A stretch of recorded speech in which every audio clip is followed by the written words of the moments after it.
Some 31 million Americans are estimated to have bet more than $7 billion on some aspect of Super Bowl 56. Some lost, including Houston furniture salesman Jim Mattress Mac McIngvale, with, according to Fox News, the biggest single wager he's ever placed, $4.5 million on the Bengals to win. Ouch. But for Joe Biden and the Democrats, Super Bowl 56 was a can't-lose proposition, a sure bet. $2,000 is going to go a long way. After all, no small amount of that $7 billion wagered surely came out of the trillions people received in COVID stimulus payments. These checks are really important. And when you win, Mr. Biden wins, not least from winnings of $600 or more, which are taxable as federal income at a flat rate of 24%. But I don't think the president will be heard saying the cost of their pandemic legislation will be paid back in part through something as unsavory as a so-called sin tax. They say fortune is fickle. Wrong. I just know what I like!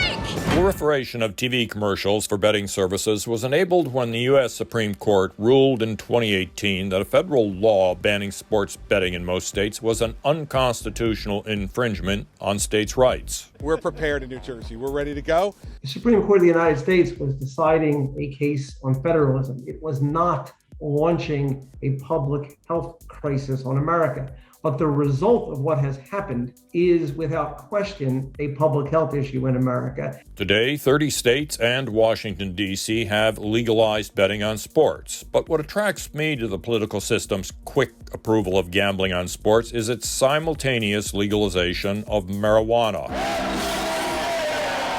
We have won. And I am so proud of Colorado for being first in the country, first in the world.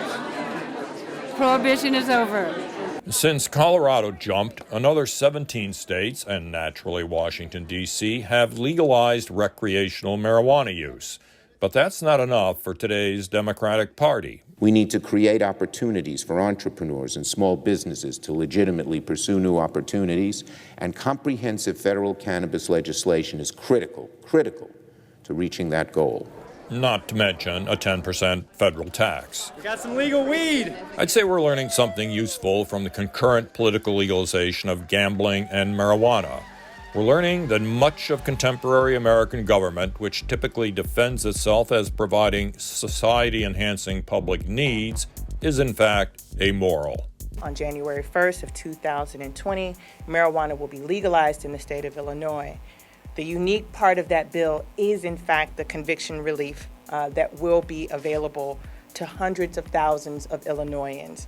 Today, any previous social welfare purpose has been overwhelmed by the crude need to maximize revenue. $59.74. Whether through cannabis use or gambling. It's almost too convenient.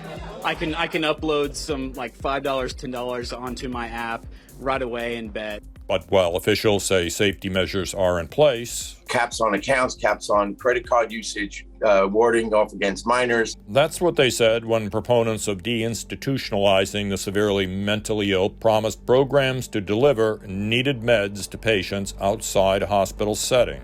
The problem is that it was easy to say, we're going to close hospitals, we're going to reduce the budgets of states for mental health services, but they didn't provide anything in order to care for people in the community that's required. And as a result of that, we have the homelessness, the prisoners with mental illness, the mass violent events, the addictions, and a variety of social pathologies. Any damage done to individuals from on-demand marijuana or betting will be left to their families to pick up the pieces. Governments will get what they wanted.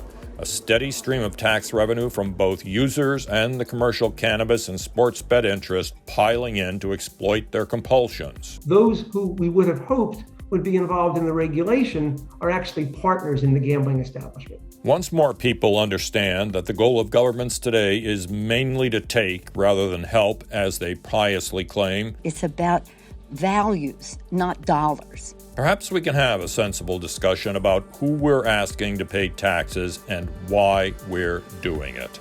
In 2021, as a matter of fact, people in America lost more than $50 billion to the commercialized gambling establishment.